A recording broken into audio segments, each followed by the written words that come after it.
কি পানি এসে গেছে? এসে গেছে তাই কি হয়েছে ভাই? পানি পড়বে নাকি ভিতরে? উপরে প্যান্ডেল ঠিকঠাক করা আছে না? আছে না নেই? উপরে প্যান্ডেল ঠিকঠাক করা আছে, পানি ভিতরে আসবে? এই মুসলমান একটু আওয়াজ দিয়ে তাকবীর দেন তো, নারায়ে তাকবীর। পানি হচ্ছে আল্লাহর রহমত, ঠিক না বেঠিক? জোরে বলুন। সব সময় নয়, সব সময় রহমত, মাঝে মাঝে এই পানিটা আবার গজব হয়ে দাঁড়ায়, ঠিক না বেঠিক? তবে আমরা আশা করছি এখন যে পানিটা হচ্ছে এটা আল্লাহ পাকের রহমত বর্ষণ হচ্ছে। একটু জোরে তাকবীর দেন, নারায়ে তাকবীর। না হলে 12:30টার পরে এত শ্রোতা, একটা বাজে আল্লাহু আকবার কাবীরা, একটার সময় বিনা তাবারুকে এত শ্রোতা, হয়তো আমি নসিব ভালো। তাকবীর। কি আওয়াজ দিচ্ছেন বাবা, একটু জোরে দেন, সকলে মহব্বতের সঙ্গে বলেন না, নারায়ে তাকবীর। ও আল্লাহু আকবার, নারায়ে তাকবীর, আল্লাহু আকবার, নারায়ে তাকবীর, আল্লাহু আকবার। বলো নারায়ে তাকবীর, আল্লাহু আকবার, নারায়ে তাকবীর। प्यारे नबी ने जीना सिखाया, बाखुदा इंसान हमको बनाया। प्यारे नबी ने जीना सिखाया, बाखुदा इंसान हमको बनाया। पहनाया पहनाया अखलाक ईमान का जेवर, नाराए तकबीर। आरो जोरे, नाराए तकबीर, नाराए तकबीर, अल्लाहु अकबर। खुद भी जिलो जीने दो सभी को, ईज़ा ना पहुंचाओ खुद से किसी को। खुद भी जिलो जीने दो सभी को, ईज़ा ना पहुंचाओ खुद से किसी को। इस्लाम का यही, इस्लाम का यही दर्से मुनव्वर, नाराए तकबीर। अरे जोरे, नाराए तकबीर, अल्लाहु अकबर, नाराए तकबीर, अल्लाहु अकबर। सिद्दीक़ फारूक उस्मान हैदर, असहाब अज़वाजो शब्बीरो शब्बर। सिद्दीक़ फारूक उस्मान हैदर, असहाब अज़वाजो शब्बीरो शब्बर। इन सब का एहसान हम सब के ऊपर, नाराए तकबीर, नाराए तकबीर, अल्लाहु अकबर, नाराए तकबीर, अल्लाह। আমার বাবা জিয়ারা, এ নওজওয়ানেরা, তরুণেরা, ভুল আমাকে বুঝবেন না বাবা। বিভিন্ন এলাকাতে বিভিন্ন গ্রামে জলসা হয়, এই জলসাগুলো দেওয়ার ভিতরে গ্রামবাসী কমিটি অধিকাংশ যুবক ভাইদের ইখলাস থাকে না, লিল্লাহিয়া থাকে না। ইখলাস মানে হলো এটা, জলসা দেব, এখানে মানুষ এসে কোরআনের আলোচনা শুনবে, হাদিসের আলোচনা শুনবে, সেই মোতাবেক জীবনটা চালাবে, এমন মন মানসিকতা নিয়ে এখন বর্তমান কমিটিরাও জলসা দেয় না। এ রাসূলুল্লাহর দিওয়ানারা, জলসা দেওয়া হয়, পাশের গ্রামে যদি 50টা বাইক টাঙানো হয়, আমরা 70টা লাগাবো। পাশের গ্রামের প্যান্ডেল কতটা হয়েছে, তার থেকে সৌন্দর্য প্যান্ডেল আমরা বানাবো। কটা গেট ভালো হয়েছে, তার থেকে সুন্দর গেট বানাবো। তাহলে লোক দেখে বলবে না গাজীপুরে জলসা একটা হয়েছে। লোক দেখানো চলছে বাপ, হচ্ছে না হয় না? জোরে বলেন। 20টা মাইক দিলে হয়ে যায়, 50টা লাগা। কথা বলছেন না? এ নওজওয়ান তরুণেরা, পৃথিবীর কেউ যদি আপনার মনের খবরটা না জানে, আমার আল্লাহ আলিমুম বিজাতিস সুদূর, আমার আল্লাহ আমার আপনার মনের খবরটা জানে না জোরে বলে। আপনি কি নিয়াতে জলসা দিয়েছেন, কি জন্য আল্লাহর ইবাদত বান্দিগি করছেন, আমার আল্লাহ কিন্তু আমাদের অন্তরের খবরটুকু সবই জানেন। এই জন্য আল্লাহ কোরআনের ভিতরে 16 নম্বর পারা আল্লাহ সূরাতুল কাহফের শেষের আয়াতে আল্লাহ জানিয়ে দিয়েছে, ফামান কানা ইয়ারজু লিকা রাব্বিহি ফালইআমাল আমালান সালিহা ওয়ালা ইশরিক বিইবাদাতি রাব্বিহি আহাদা। আমার আল্লাহ পাক রব্বুল আলামিন জানিয়ে দিয়েছে, ও আমার বান্দা বান্দিরা, ফামান কানা ইয়ারজু লিকা রাব্বিহি, তোমরা যারা আমি আল্লাহ আমার সাথে মুলাকাত করবার ইচ্ছাটা রাখো, আমি আল্লাহ জানিয়ে দিলাম হালিয়া আমাল আমালান সালিহা, আমি আল্লাহ বললাম দুনিয়া জমিনে তোমরা নেক কাজ করো, ভালো আমল করো, ওয়ালা ইশরিক বিইবাদাতি রাব্বিহি আহাদা। ও আমার বান্দা বান্দিরা, আর আমি আল্লাহ আমার ইবাদত করতে গিয়ে কাউকে যেন শরীক করো না। এখানে শরীক করা মানে হলো ইবাদতটা করা লাগবে আমার আল্লাহর জন্য, জলসা দেওয়া যা লাগবে আল্লাহর জন্য। আপনি জলসা দেওয়ার ভিতরে, নামাজের ভিতরে, দান করার ভিতরে যদি আপনার মনে এমনটা ইচ্ছা চলে আসে, আমি জলসা দিলে 10টা মানুষ আমাকে দেখে ভালো বলবে, আমি যদি নামাজ পড়ি 10টা মানুষ আমাকে দেখে নামাজি বলবে, আমি যদি হজ করে আসি 10টা মানুষ আমাকে হাজি বলে ডাকবে, আমি যদি হাফেজ হই, আমি যদি আলেম হই, এলাকার মানুষ আমাকে আলেম হাফেজ বলে ডাকবে। দুনিয়ার যদি ইজ্জত পাওয়ার জন্য, মানুষের কাছে সম্মান আর সম্মান পাওয়ার জন্য, তাজিম পাওয়ার জন্য কোন বান্দা যদি দুনিয়ার কোন নেক কাজ করে, ওই নেক কাজটা করার বিনিময়ে আমার আল্লাহ কিয়ামতের দিবসে কোনো জাযা, কোনো বদলা দেবেন না। আমি হুজুর, আমার ওয়াজের ভিতরে যদি ইখলাস না থাকে আল্লাহ এর বিনিময়ে কিছুই দেবে না। আপনি নামাজি, নামাজ পড়ছেন আল্লাহর জন্য নয়, ঘরের ভিতরে নামাজ পড়লে 4 রাকাত নামাজ 2 মিনিটে শেষ, মুরগির মতো সেজদা করে ঝপাঝপ শেষ। আর যে পাবলিক প্লেসে নামাজ পড়ছে মনে হচ্ছে জানো জান্নাত থেকে পালিয়ে এসেছে, রুকুতে যায় তো আর মাথা তোলে না। মসজিদে নামাজ পড়লে সেজদা এত লম্বা করে, আর ওই নামাজটা ঘরের ভিতরে কেউ নাই, ঝপাঝপ করে দিল। আপনার ওই নামাজ, আপনার ইবাদত লৌকিকতা আল্লাহর উদ্দেশ্যে হলো না, মানুষের উদ্দেশ্যে আল্লাহর দরবারে কবুল। জোরে বলুন। এ নওজোয়ান তরুণেরা, এ রাসূলুল্লাহর দিওয়ানারা, খুব ভালো করে কথাটা বুঝবার চেষ্টা করেন। আপনি যেটাই করবেন না কেন, পৃথিবীর কেউ আপনার মনের খবরটা রাখুক আর না রাখুক, আমার আল্লাহ কিন্তু আপনার অন্তরের খবরটা অবশ্যই রাখবে। বাদশার কথা আপনাকে বলছিলাম, বাদশা মনে স্থির করলো বিশাল বড় মসজিদ আমি নির্মাণ করব। ওই মসজিদ নির্মাণটা এমন ভাবে হবে তামাম এলাকা থেকে মানুষ মসজিদটা দেখবে, আর আমি বাদশাহ আমার নাম সবার মুখে মুখে মুখে মুখে উচ্চারিত হতে থাকবে।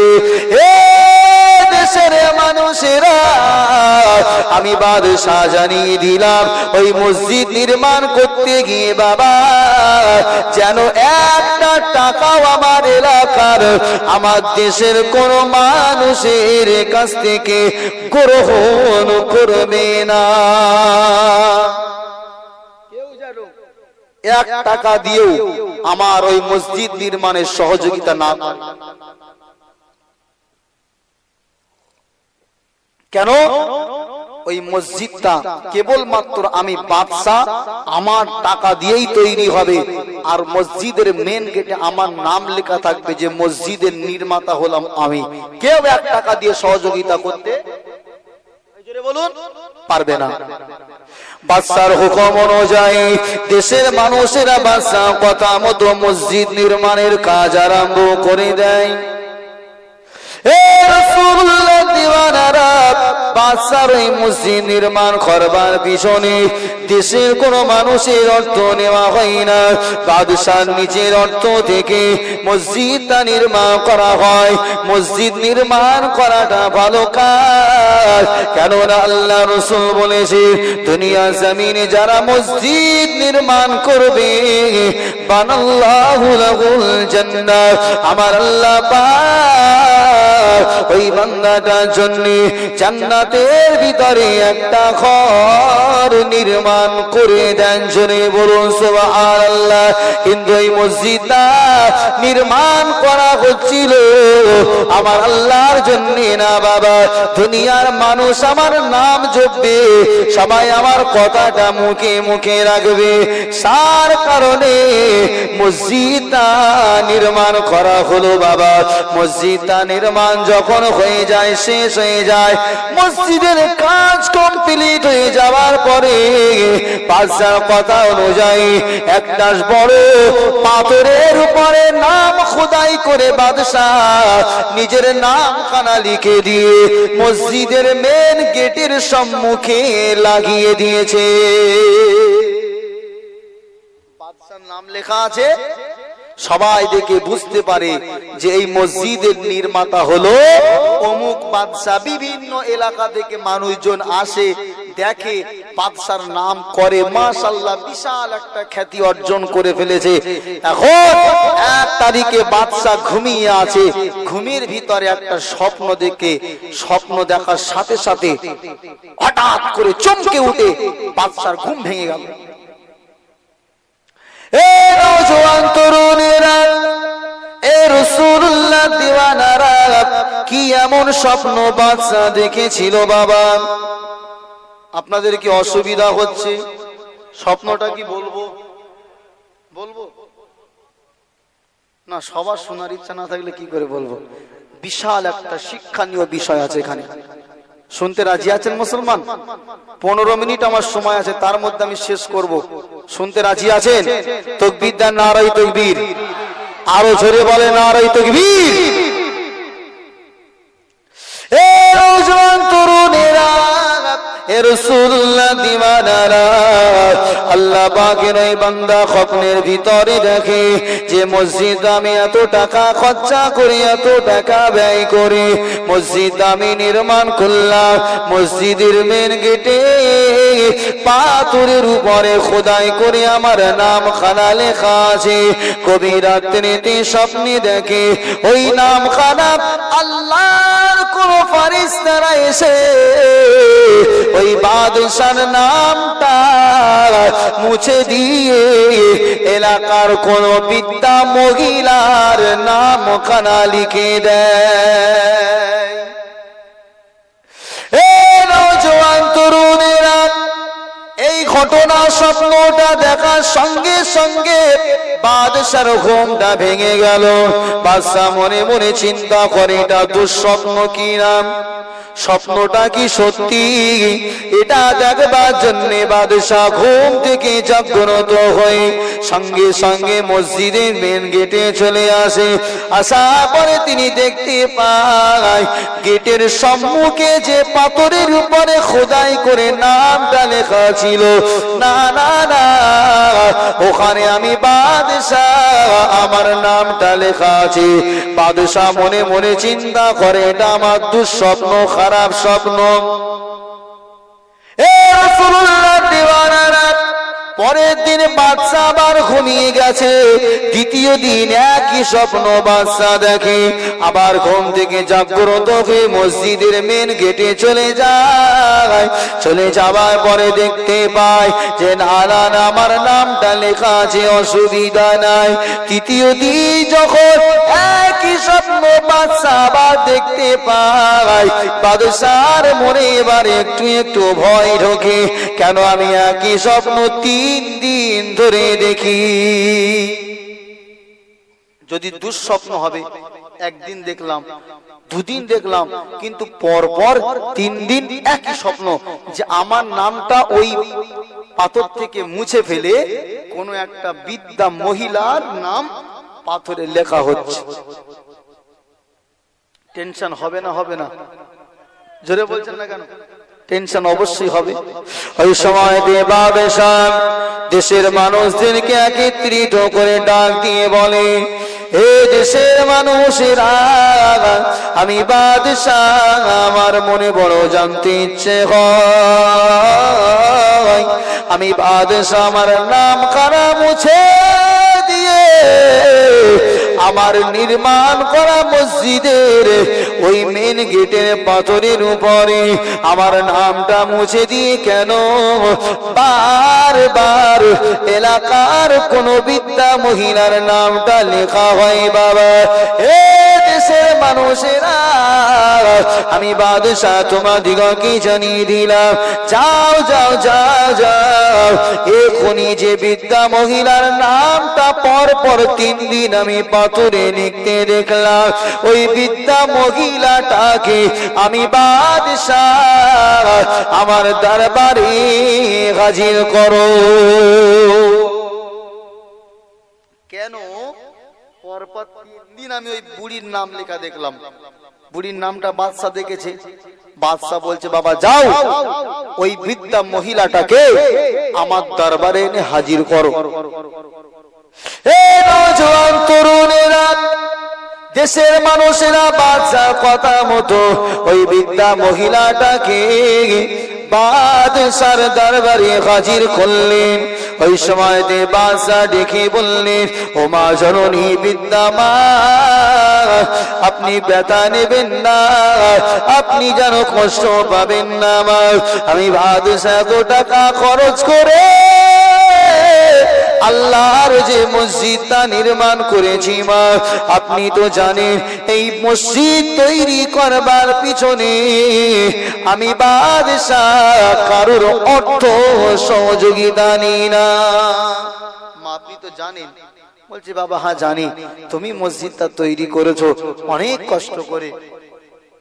ও মা জননী, আমি 3 দিন ধরে স্বপ্ন দেখলাম, আমার নির্মাণ করা মসজিদের পাথরের গায়ে যে আমার নামটা লেখা আছে মা, ওই নামটাকে বারংবার বারংবার মুছে দিয়ে আপনার নামখানা যেন লেখা হয়। ও আমি 1 দিন নয়, 2 দিন নয়, 3 দিন ধরে আমি এই স্বপ্নটা দেখেছি মা। ও মা জননী মা, আপনি আমাকে জানিয়ে দেন, এই মসজিদ নির্মাণ করবার পিছনে আপনার কি কোনো আর্থিক সহযোগিতা আছে? মা, আপনার নামটা কেন আমি 3 দিন আমার মসজিদের দেয়ালের গায়ে দেখছি মা, আপনি কি কোনো আর্থিক সহযোগিতা আমার মসজিদ নির্মাণের ক্ষেত্রে করেছেন? আপনার নামটা লেখা হচ্ছে কেন মা? বৃদ্ধা মহিলা বলছে, বাবা, ও বাবা বাদশাহ, আমি তো গরিব মানুষ, আমার ঠিকঠাক দিন চলে না, আমার ঠিকঠাক খাওয়া হয় না বাবা, আমি কি করে পয়সা নিয়ে তোমার এই মসজিদ নির্মাণের ক্ষেত্রে সহযোগিতা করতে পারি বাবা? আমি তো তেমন কোনো আর্থিক সহযোগিতা আমি করি না। নওজোয়ান তরুণেরা, বাদশাহ ওই সময়তে মহিলাটাকে ডাক দিয়ে বলে, মা তাহলে আপনার নামটা কেন বারংবার লেখা হয় মা? আপনার কি এমন কোন ঘটনা, এমন কোন ব্যাপার এই মসজিদের সঙ্গে রয়েছে? ওই সময় আল্লাহ পাকের বান্দি ডাক দিয়ে বলেছিল, বাবা বাদশাহ, ও আমার দেশের বাদশাহ, 1 তারিখের ঘটনা আমার মনে পড়ে যায়। আমি 1 তারিখে তোমার এই নির্মাণ করা মসজিদের সামনে দিয়ে যে রাস্তাটা গিয়েছে, আমি এই রাস্তা দিয়ে একদিন হেঁটে হেঁটে হেঁটে হেঁটে হেঁটে হেঁটে যাচ্ছিলাম বাবা। এমন সময় আমি দেখতে পেয়েছিলাম এই মসজিদের পাশে একটা ঘোড়া রোদ্রের মাঝখানে বাঁধা ছিল বাবা। আমি বৃদ্ধা মহিলা দেখতে পাই, ওই ঘোড়াটা পানি পিপাসায় কাতর হয়েছিল বাবা। একদিন রাস্তা দিয়ে যাওয়ার সময় দেখতে পাই ঘোড়াটা খুব একটা পানি পিপাসায় কাতর হয়ে খুব কষ্ট পাচ্ছে। আমি মনে মনে ভাবলাম এই ঘোড়াটা আল্লাহর ঘরের মাল বহন করবার জন্য কত কষ্ট করেছে, আজকে একটু পানি পান করবে। পানি আছে কিন্তু ঘোড়া দড়িটা যত দূর তার থেকে কিছুটা দূরে, কোন রকম ভাবে পানিটা সে তার নাগালের ভিতরে আনতে, জোরে বলুন, আমি বৃদ্ধা মহিলা যখন রাস্তা দিয়ে হেঁটে হেঁটে হেঁটে হেঁটে যাই বাবা, ওই সময়তে আমি ঘোড়াটাকে দেখে আমার মনে বড় মায়া হয়, আমার মনে বড় কষ্ট হয় বাবা। এই আল্লাহ সৃষ্টি ঘোড়াটা আল্লাহর ঘর নির্মাণ করবার জন্য কত মাল বহন করেছে, একটু পানি পান করবে কিন্তু পানি পান করবার মতো সুযোগ তার হয় না।